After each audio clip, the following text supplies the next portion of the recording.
Hi everyone, Alice Psych here. I have a video for you today for informational purposes only called Reappraising Anxiety. Got this from an article, research article entitled Get Excited, Reappraising Pre-Performance Anxiety as Excitement. This is from 2013. Okay, so you may have read about how identifying the emotion you feel can actually lessen the intensity of the emotion. So, for example, if you feel anxiety, if you actually label it as anxiety as opposed to not labeling it, if you label it as anxiety and you don't ruminate about it and catastrophize it, anxiety can lessen to some degree. Okay. Now, what I'd like to do is take this a step further by using reappraising. Okay, so what is reappraisal? So basically, it's reframing or renaming a feeling. So instead of naming the feeling as anxiety, I would reframe it or reappraise it as excitement. Okay, so now the author at one point hypothesized that reappraising one high arousal emotion, anxiety, as another high arousal emotion, excitement, is easier and more effective than trying to shift from high arousal, anxiety, to low arousal, calmness. Okay, so my take on this is I would not try to have an individual reframe anxiety as calmness in the first place, but I would have the individual try to reduce the level of anxiety in a manageable way and to a manageable level. Um, so typically you don't have to eliminate anxiety, but you just have to reduce it to a manageable level. But that's another point. Okay, so let's move on.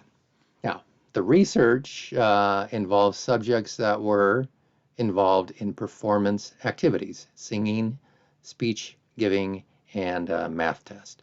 Okay, now these are activities that can arouse anxiety in many people.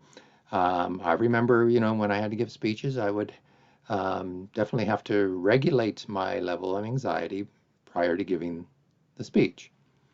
Now, you can label the feeling, anxiety, that you're feeling, but you can also uh, reappraise the feeling. So, in my mind, you're reframing the emotion, like I said, when you now label anxiety as excitement.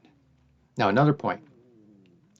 The author mentioned that there's a lot of research out there that shows that reappraising negative emotions is more effective than suppressing them.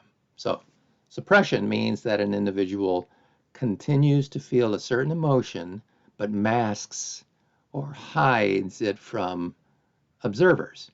So, suppression can lead to a paradoxical increase in the experience of the concealed emotion. In contrast to suppression, reappraisal is more effective for reducing both the experience and the expression of emotion.